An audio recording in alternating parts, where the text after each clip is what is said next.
for the next panel discussion. Moving on to our next session, ladies and gentlemen.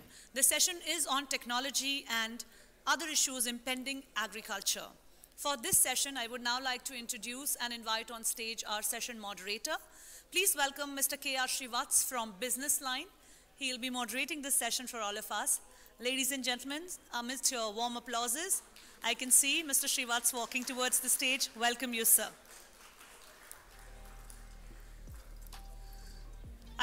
Thank you, sir. I would now like to introduce and invite our esteemed panelists for this session. Please join me in welcoming on stage Dr. D. Suresh Kumar, Director, Center for Agricultural Rural Development Studies, Tamil Nadu Agricultural University. Welcome you, sir. Please join me in welcoming on stage Dr. Satish Kanuganti, Molecular Breeding Lead, Rallies India. Welcome you, sir. May I also invite on stage Mr. Sandeep Sabharwal, CEO for SLCM Group, to join us on this panel discussing technology and other issues impairing agriculture. May I request all our panelists and our moderator to take their seats on the stage. And I would request our session moderator, Mr. Srivats, to initiate the dialogue. Let's delve into the conversation about technology and its intervention, much required intervention rather, in the agri sector. Can we do a good round of applause before we start this panel? Yes, ladies and gentlemen, let's see who all are, paying absolute attention to what's happening on the stage. And it's so happy to see that all of you are absolutely alert and attentive to the sessions that are happening. And now I would like to request our session moderator, Mr. Srivats, to kindly initiate the dialogue. Thank you. Thank you. Good afternoon, everybody. Technology is a buzzword which rings in everybody's daily lives, and we are all part and parcel of technology. And when one talks of technology in agriculture, it's quite a wide canvas that one has to handle. So this afternoon I have with me experts, starting from Sandeep at the extreme left, who is a corporate biggie, and we have Mr. Satish on my left from Rallies India, and to my right is Mr. Suresh from Tamil Nadu Agriculture University. So thank you, gentlemen, for joining us this afternoon. Since technology, the topic is technology and other issues that are impeding agriculture. So it's quite a controversial topic in the sense that anything that you touch on technology, it's a wide canvas and it tends to raise several issues. So to start with, what I would like each one of you to talk about as an opening remark is, how do you see, what are the emerging trends in technology for 2023? Now that we are all assembled here at the beginning of the year. So I'll start from my right. I'll ask Dr. Suresh to give a small opening remark as to what he sees are the defining trends of technology in 2023, and then we'll take it forward. Dr. Suresh. Thank you, Mr. Srivats. Good afternoon, everyone. I'm very happy to be here as part of this panelist. So, of course, since morning we had a lengthy discussion on different issues in agriculture. We all know that during the past more than 7 decades of plant development, we have increased our food grain production. We have increased our food grain production from almost 50 million tons during 1950s to more than 300 million tons during recent past. And because of green revolution, the use of fertilizers, plant protection chemicals, and high yielding variety seeds have stepped up manifold. And the development of major and minor irrigation projects had gone up. But still, the overall gains had not been equitably shared by the farming community. Actually, there are several reasons attributed, as perceived by the agriculture scientists, economists, and development planners. One major reason could be so the climate change and climate variability and associated climate risk. You know, so just a couple, one minute. You know, the debate on the climate change has evolved in only recent decades from being about whether the climate change is a serious concern towards being when and how to address it. See, there are few studies, particularly the studies conducted in India, found that increase in temperature from 2 to 3.5 degrees Celsius result in reduction in the farm income between 9 and 25%. You know, so essentially, you know, we need to have some kind of, you know, so the technologies or policies, or what are the challenges that so the farming community face to address all this. So, for now I stop here and then I will continue. Thank you.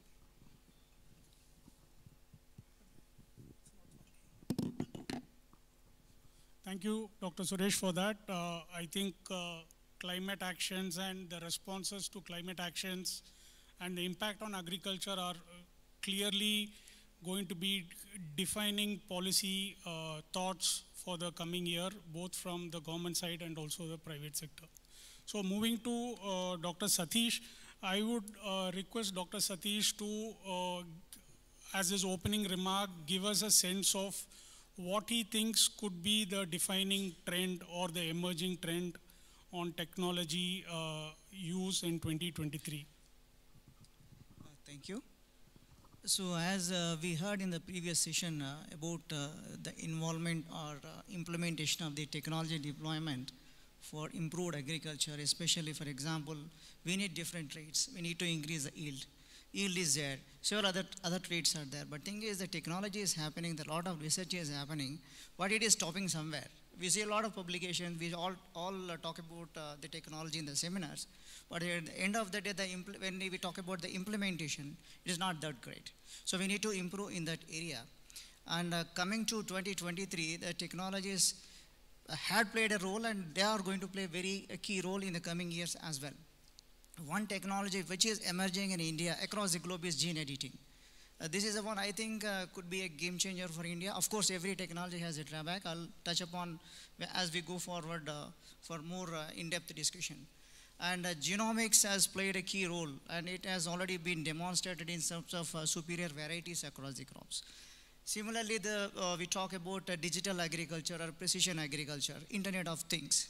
These are again all we hear in the seminars and articles, but it has to reach to the farmers, to every farmer. And it is all at the very superficial level. Of course, there is what I heard is the government of India's digital mission 21-25. Hopefully, that particular things will increase the digital agriculture side. Similarly, the precision agriculture, basically this is again the extension of the digital agriculture, using remote sensing, AI, ML, and all those things. So these are the things I think which are going to play a major role in the coming years. So that's all. Thank you. Thank you, sir. Thank you for highlighting the emerging concept of gene editing. I think as we proceed in the panel discussion, hoping to hear more from your end on what more can be done to improve the activities in this space. Now, going to Sandeep. Sandeep is a sort of a corporate biggie in the sense that his company has made enormous growth in the last 8-9 years, and his group handles more than 10% of India's annual throughput, the total throughput handled by his group. So he has a wealth of experience on sort of post-harvest issues and technology use. And Sandeep, I want you to be a bit more frank and tell us first, as your opening remark, what could be the emerging trend in technology that you foresee, especially on the ground. And from there, we'll take it forward. Thank you, sir. So technology, as we've all been hearing, is the buzzword, and especially post-COVID, or rather during COVID, what we saw was the adoption of technology got accelerated. But let me put a word of caution here. Technology in agriculture is not the solution. It is a tool to solution. They're two different things. Somewhat the perception right now is that because there's technology, there's a solution for agricultural problems. That's not the case. It is a tool to solutions, and I think 2023 is going to be a watershed year where a lot of people are going to sit back and understand that technologies that are being adapted have to be adapted and re-modified to what is required for Indian agriculture. You know, we can't escape the reality of this country where my farmer is only holding 2.5 hectares of land. We can't escape the reality that there was in an earlier session, people were talking about FPOs. FPOs are a more refined, governed version of a JLG policy which was already there. So there's a lot of old wine in new bottles, and technology seems to be, there's a perception around all of us that since we have technology today, it's going to change everything. Technology has been there for quite some time. Yes, the adaptation and absorption of technology has got accelerated over the last 3 years, and I think 2023 is going to be an era, or rather an year where people are going to sit back and understand that is this technology actually working for us in the Indian climate, one, and two, what are the technologies that need to be remodified and redeveloped to adapt to the Indian agriculture scenario. So I think there's a lot of word of caution here as well, because a lot of people are just thinking, going wild on the idea that technology is here, so our problems are going to get whisked away. That's not going to happen so easily. There are a lot of problems, and technology is only a tool to answering those problems. Okay. So thank you for that. I mean, now that you have placed a very important issue on the table, in the sense that the ground realities in agriculture may be quite different than what we perceive technology to deliver, right? So, I'll start from you, Sandeep. What I want you to articulate is how best can one approach this technology piece, both from a government policy front and also from a private sector front, right? Given the ground realities, for example, I'll just give an example that post-harvest warehouse monitoring, right? We still run statutes which allow warehouses to operate without electricity. So that kind of policy framework and legislative framework is still there. So what is the best approach to handle this technology piece? Should we completely revamp and rewrite our technology strategy to agriculture, or allow it the way it is and let the private sector do the defining role on bringing changes at the ground level? So let me set a pretext to this. The pretext is as follows. Go back a decade ago, India used to say that we are losing 10% of Indian agri produce in post-harvest losses just because there is not enough godowns or enough infrastructure in place. Now, even today, after about more than 1.5 decades, now the policy clearly states that we have adequate infrastructure in place, yet the post-harvest losses are not still going down. So what does that mean? Does that mean that the infrastructure was never really the problem? The answer is somewhere in between. I think the adaptation and understanding of what the problem on ground on agriculture, that framework is still lacking in India.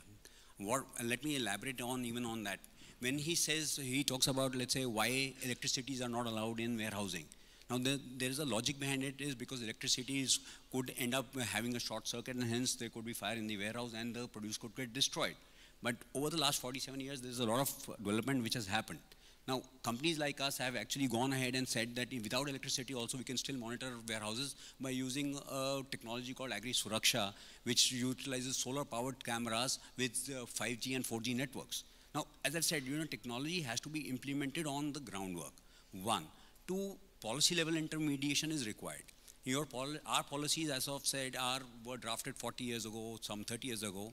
They don't need to be scrapped, but yes, they need to be revamped. They need to look at the reality on the ground today. They also have to realize that India has certain problems which are not going to go away. Fragmented land holding, still dependence on rain-fed harvest, intermediation.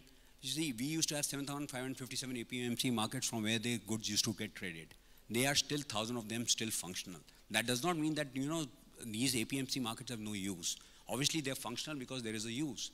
But then at the same time, we see a good initiative like ENAM by Government of India, which says that I have the adaptation of technology to connect my buyer and seller across the world, or rather across India right now. But again, the problem, I can transact on that platform, but how do I culminate that transaction? Who's going to transport it for me? Where is the culmination factor? Who's going to assess it for me? Who's going to arrange the labor for it? Who's going to arrange the APMC compliance for it? All that is still missing within the policy as well as within your implementation stage. So I think a lot of framework has to be still built. A lot of things, and I'm talking this not from an experience of 1 or 2 warehouses. We handle about 20,000 plus warehouses across India. We handle about 8,000 crores of goods on a daily basis. So I think we understand that there is an issue still on the ground and there's still a lot of legwork to be done. But having said so, as I said, Rome wasn't built in a day. So the policies can't be built over a day. But then the whole fact is that there has to be a proactive thinking that policies need to be reworked and have to reflect the reality of Indian agriculture, yet be forward-looking into understanding that there are certain technologies available on the ground and let them get adapted to it. Got it. So, yeah, that sounds good for a start, but I mean, I'll come back to you on what should precede, right? Is it a policy revamp or the action at the ground level? So coming to Dr. Satish, so tell us what are the technological advancements that are going to help Indian farmers cope with, say, pest level issues, and do we have enough solutions at hand to help him? And what kind of technological advancements do you see in the area of breeding? Thank you. So, as I mentioned, the technology innovation is very critical for the agriculture success in India, and it is definitely helping us.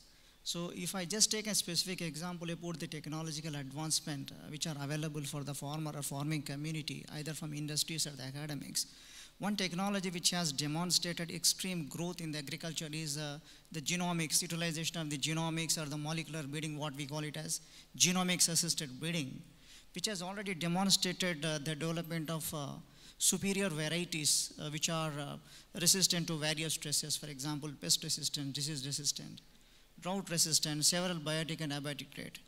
Just a specific example, for example, Pusa Basmati 1121, it is a very good export commodity, raised in 2003, doing fantastic. It is one of the world's longest kernel elongated cocoa rice. So it has a disease susceptible trait. So there was a yield penalty to the farmers who are growing. So then this technology, genomics assisted breeding, they used the natural variation present in the rice. Now they converted that particular Pusa Basmati variety to disease resistance. This is the way the technology is helping us, and also not only improving the current varieties, but this technology is helping us to even develop new allelic variation creation, introgression through using genomics methodologies. This is one area. Second area is I mentioned the disease and pest predictions through AL, artificial intelligence and machine learning. This is also slowly growing. I don't think that it is completely occupied the area, but this is the one I think going to definitely help the farming community to forecast the various pest and diseases, environmental factor, so that it can be, precautions can be taken. Similarly, the Internet of Things, of course, this is very big to talk, that not suitable for all large scale, all farmers. Internet of Things, precision farming using remote sensing, GPS based tracking, all those things probably will support us, our agriculture community. So end of the day, what farmers needs is less input, more output. He is the stakeholder. So if I just take a specific example, other than the core technology, for example, direct seeded rice, the rice, what is getting very scarcity, the climate impact, and in many areas there is no water. So, but rice is a water loving crop. So conventionally it is grown as a transplanted crop. So farmer will germinate the seedling, then transplant into the bigger area. There's a huge water required and a labor cost. And one of the technology which is emerging is the direct seeded rice. So this particular technology, what it does is it simply uses pre-germinated seedlings. It will be directly drilled into the soil. And Punjab and Haryana, these are the pilot basis experiments are going on with the farmers, and there is some incentives provided by Haryana government as well.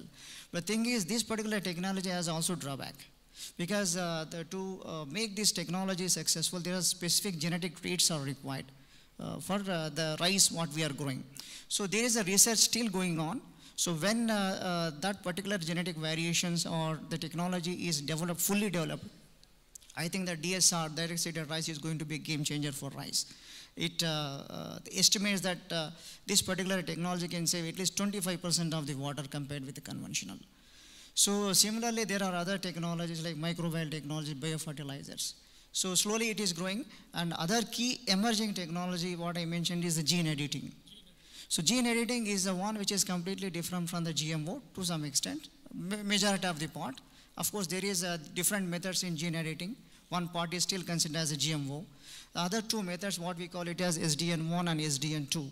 So these are basically considered as a non-GMO. There is a very good guidelines released by Government of India for this particular technology. Again, the gene editing, it is slowly growing. The major requirement for the gene editing is you should know what you want to edit. Unlike the transgenic technology, you are bringing something, genes from some other organism. It can be bacteria, for example, BT cotton. In gene editing, you are just modifying whatever is there in the plant without introducing new changes. And this is going to be a game changer, but one of the critical requirements for the gene editing is that you should know what you need to target. For that, again, we need to depend on conventional breeding and the genomics to identify the right targets. So when there is a good collaboration between the scientists for the gene editing, conventional breeding and molecular breeding and the genomics, I'm sure this is going to play a major role in developing climate resilient crops. Yeah, thank you. So one supplementary point, that do you think the path we are taking on gene editing, will it solve for our issues around productivity and the quality? So definitely, for example, in rice, right, I think ICAR has already demonstrated, if I remember correctly, IAR has shown improved grain yield done through gene editing. And several countries has already been demonstrated how gene editing can improve the productivity and yield. And as I mentioned, for the traits, what we know about the genetic causative variations, it is easy to adopt the technology. But if you want to improve something which you don't know what is a gene editing cannot be used. So you need to know exactly what is responsible for that particular trait variation. So rice, excellent work has been done. I think the rice is the one I think it can be easily improved through gene editing at this moment, rice and maize. Thank you. Thank you for that, Dr. Satish. Now, Dr. Suresh, coming back to climate action and the impact on agriculture, right?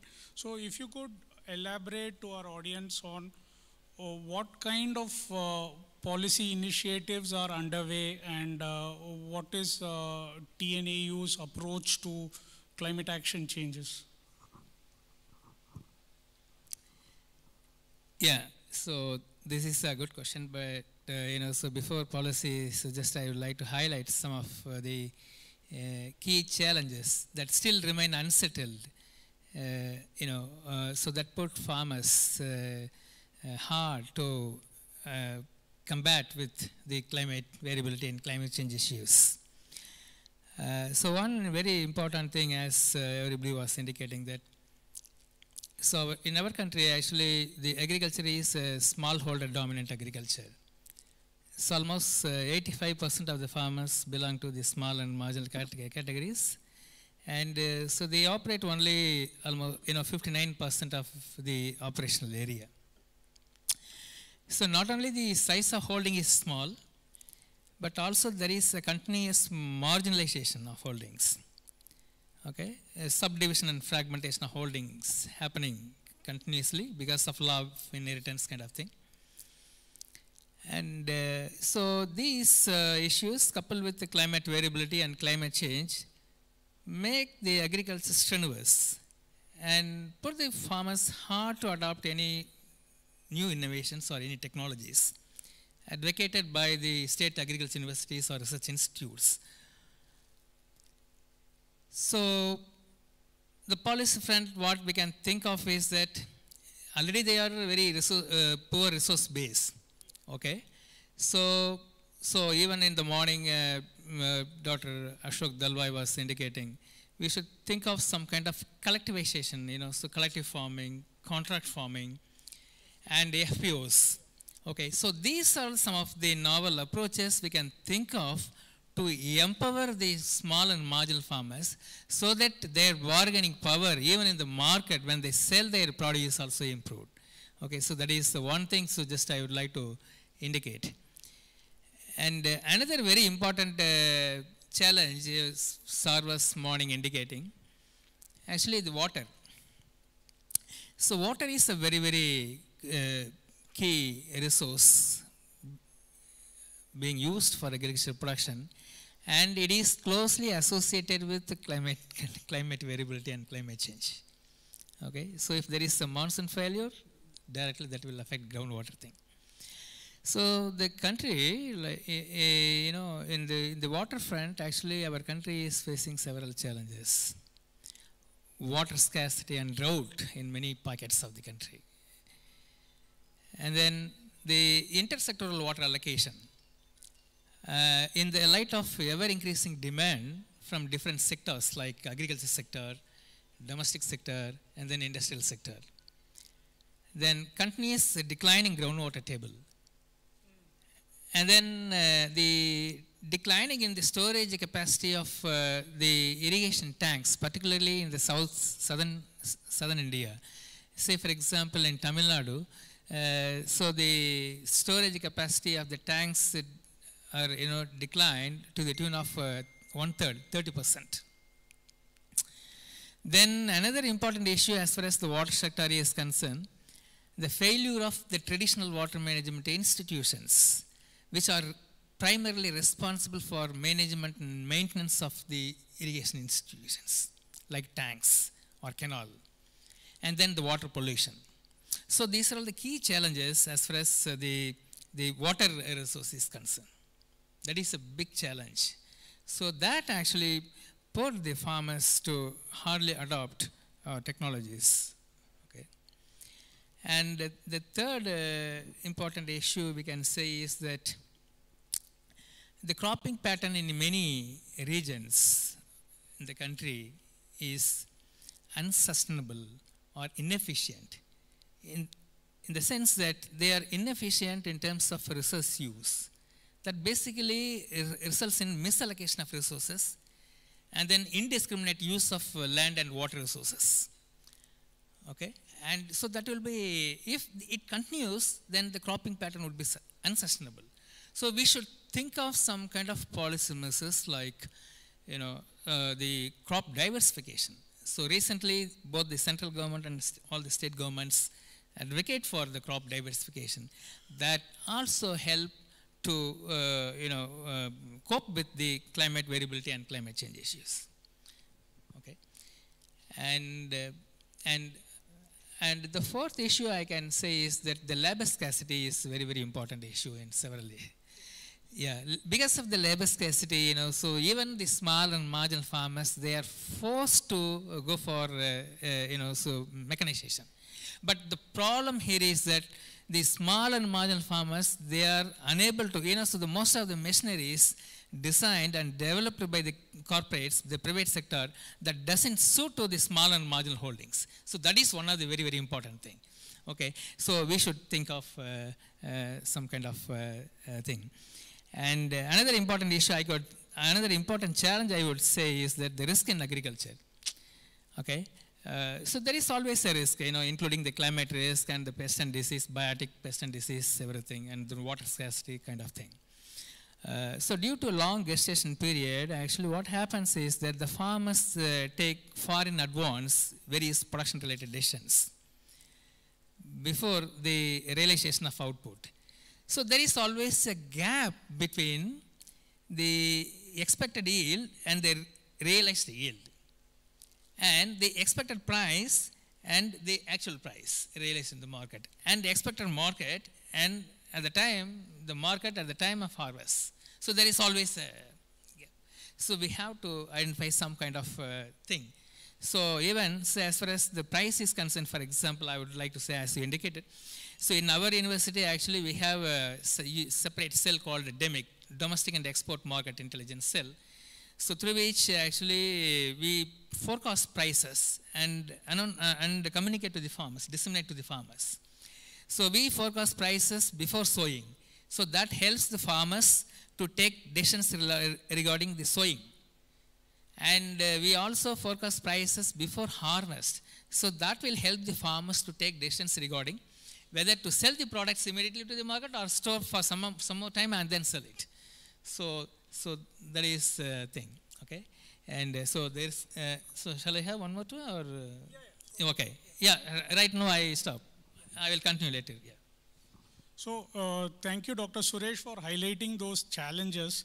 So which takes me to a very interesting area of what the government has done in terms of having a policy on drones. Dr. Suresh highlighted the point of labor shortage and increased mechanization at the farm level, right? So, Sandeep, I want you to elaborate what is your viewpoint on adopting drones as a vehicle for better monitoring of warehouses, and what fine-tuning is required in the policy which will take care of the glitches at the ground level, and do you at all feel that this is a workable solution where you can scale using drones and still deliver the goods for service providers like you?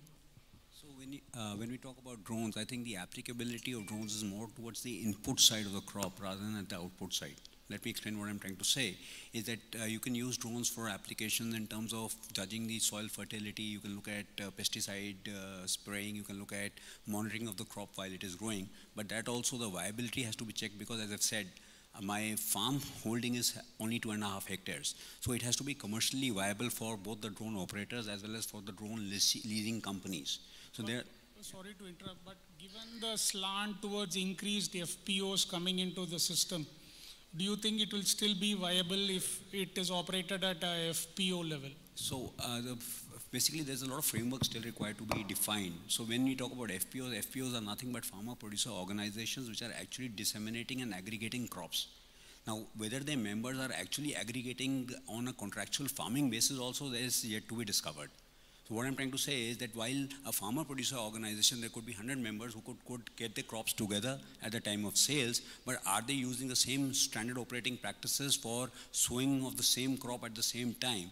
That becomes important, and that gets governed by a framework of contractual obligations on contract farming, now which are still lacking.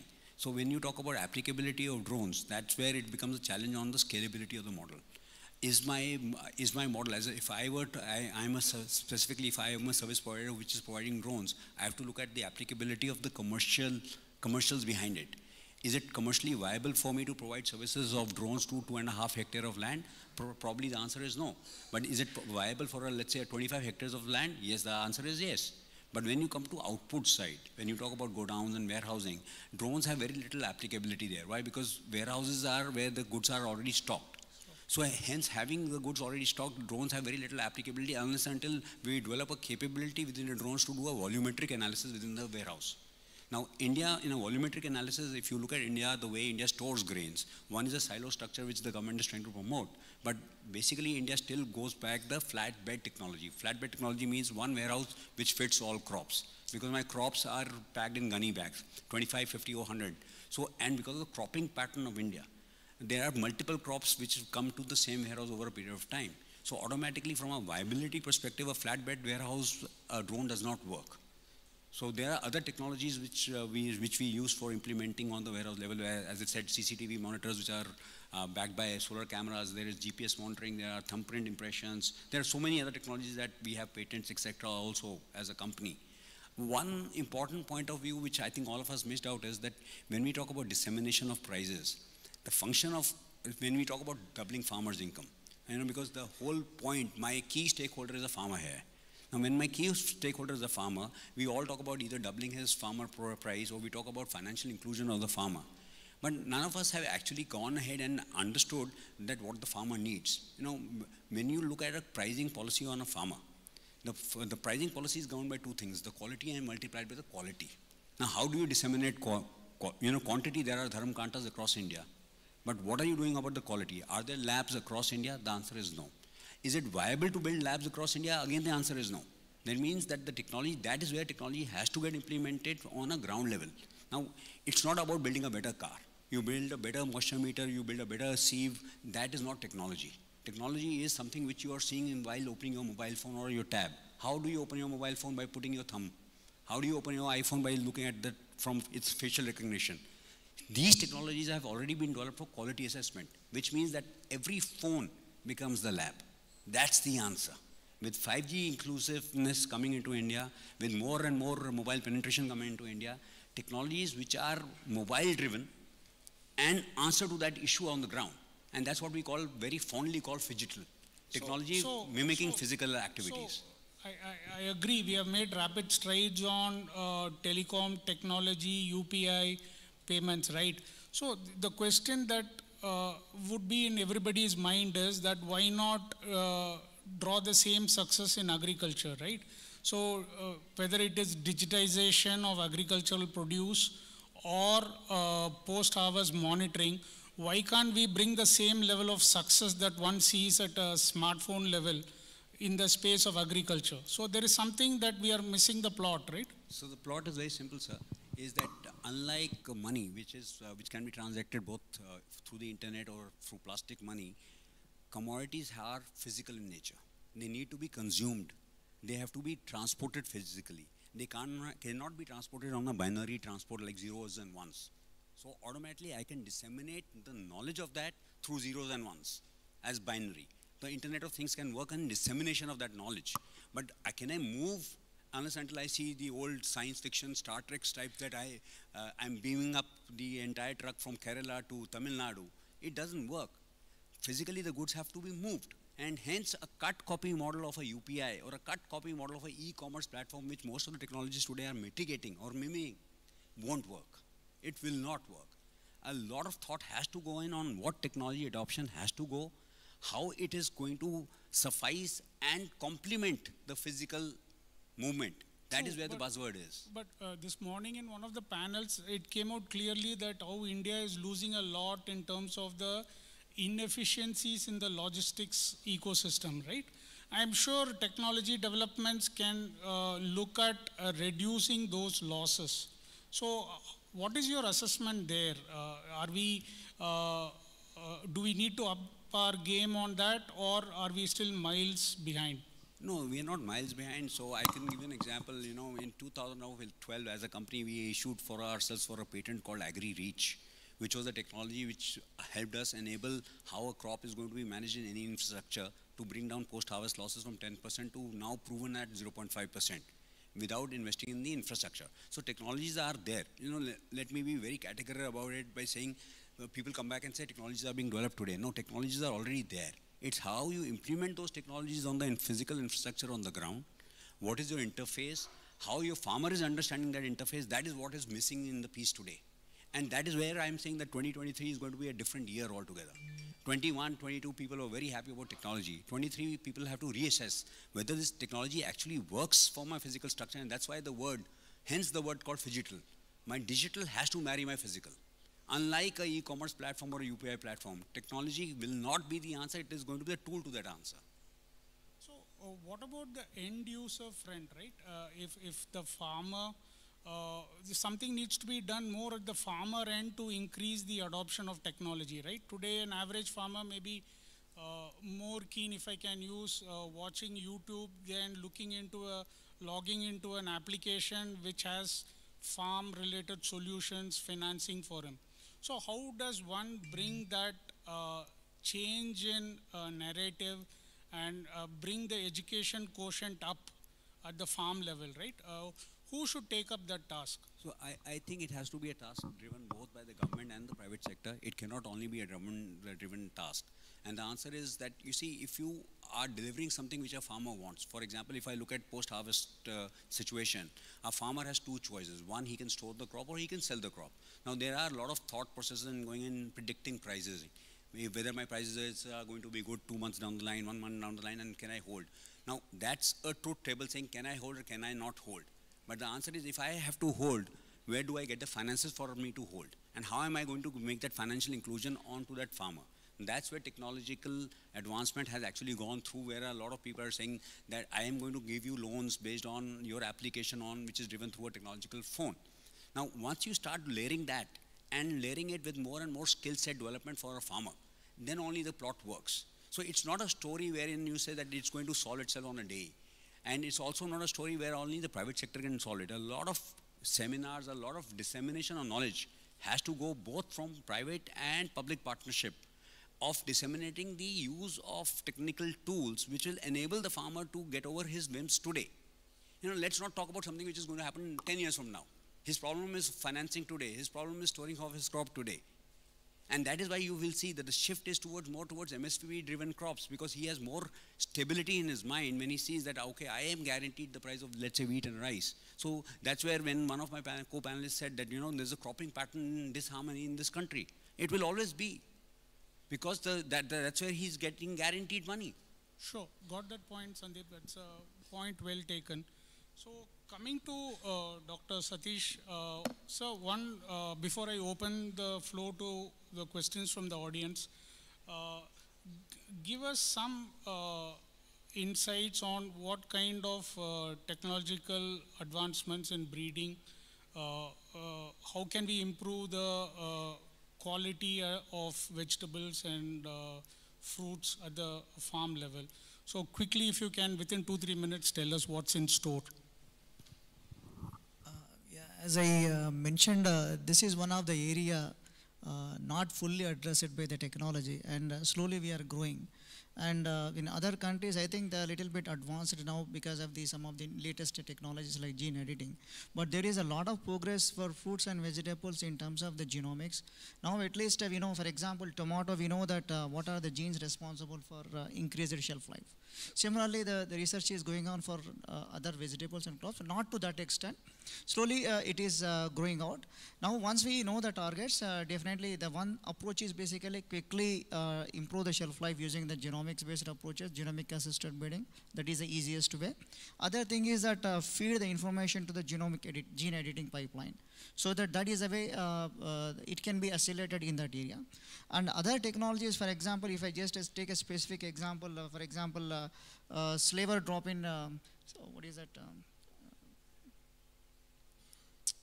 The new company in US has a saver pack drop-in, moisture drop-in technology. This is one of the US startup demonstrated excellently for increasing the shelf life for the berries, strawberries and other berries.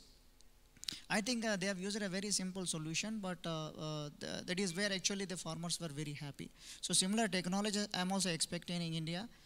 ICR has demonstrated a technique called lyophilization, which can increase the shelf life for a couple of months, and also the help to storage the foods for more time. Similarly, the aerosite technology from NASA. So these are the technology which not fully exploited, but I'm sure that going forward, this is one of the emerging area in India for especially improving fruits and vegetable quality. Grain quality, there is a lot of improvement through genomics already. For example, soybean, groundnut, rice, there's a great improvement through genomics. So thank you. I think we are running short of time. I'll open the floor for questions. We'll have a maximum of 3 questions. Anybody keen to quiz our panelists on technology, most welcome. Please introduce yourself so that and name the panelist to whom the question is addressed. My name is S.N. Sharma. My question to all the panelists. In this session, we are talking about the technology. In our country, each state has at least one agricultural university.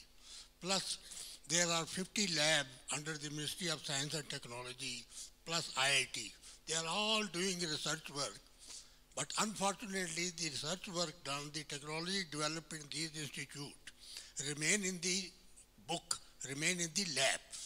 They are not implementable, they are not workable, they are not economical viable. That is why the farmer, they don't accept it, they reject it. And my question to you is, after spending huge money on this agriculture university, on the scientists, why it is so? Why they are not answerable? Now, for example, farmer fertilizer manufacturing company, they have developed a nano fertilizer, which can be put in a 1 liter bottle. And in this winter, one farmer can put that bottle in this pocket and spray that nano fertilizer, and it is equal to 2 bags of 40 kg of fertilizer. It has saved crores of rupees in the logistic card. This is the technology. Now, as each farmer is running for that nanotechnology, आप मुझे बताइए आपकी technology, why they are not acceptable? Yes, sir. So your question is well taken. I'll request Mr. Suresh to answer it. Yes, sir, I agree with you. Actually, so there is an issue of, so the transfer of technology from lab to land. So recently we had done a research on 40 years of water management research and outreach. So one of the key findings is that only 22% of the water management technologies evolved by 24 research centers reached the farmers. And so the adoption rate of the technology also, so it varies from 20 to 25% only. So essentially, what we advocate is that we have to strengthen the extension machinery, and so recently we can think of so the extension can be implemented through public-private partnership mode. So that will help promote the transfer of technology more effectively and take all the technologies to the farmers.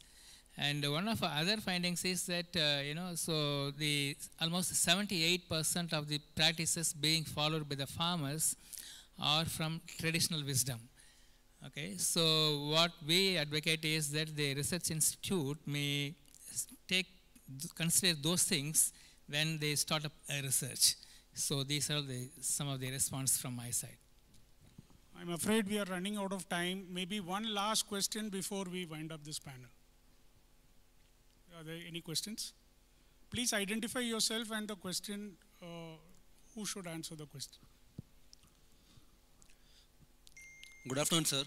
It's a wonderful time just talking with you.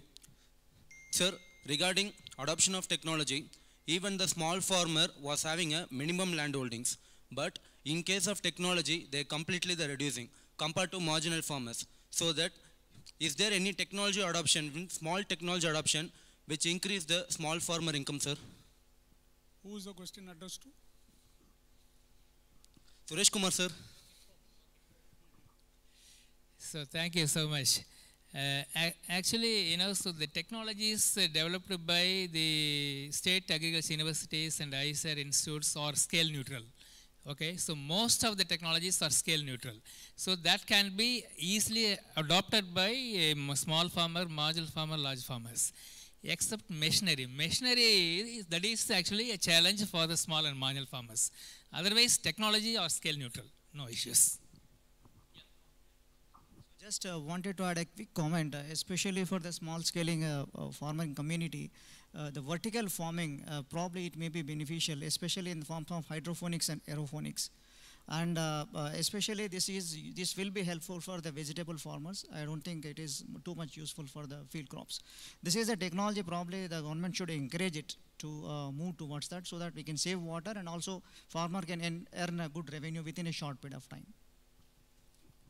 So, okay. So as far as the technology is concerned, So the latest technologies, the digital technologies in agriculture. So we advocate AI-based, so the technologies for addressing the issues of pests and diseases and weather advisories. So all those things, so these cannot be adopted by the small and marginal farmers, and we can think of some policies that will help introduce the cheaper sensor-based technologies. So that will help the small and marginal farmers in due course. So thank you so much for those questions. I'm afraid we are running short of time, and so we'll wind up this panel. And thank you all for patiently hearing our expert views on the subjects. And my special thanks to Dr. Suresh, Dr. Satish, and Sandeep for sharing your insights on a wide canvas of technology in agriculture and the issues involved. So thank you so much.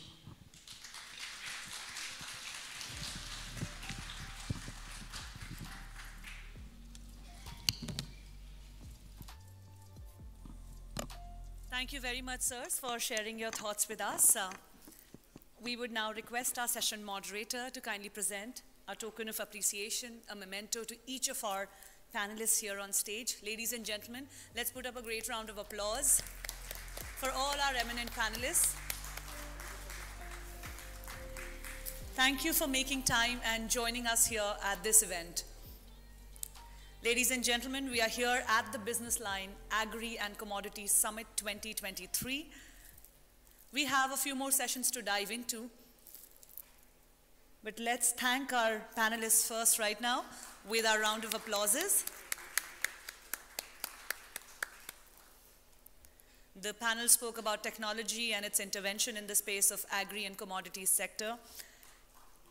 Thank you for enriching all of us with your profound knowledge and insights on the subject.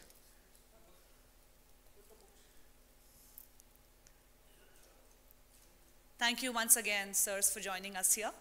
And now, ladies and gentlemen,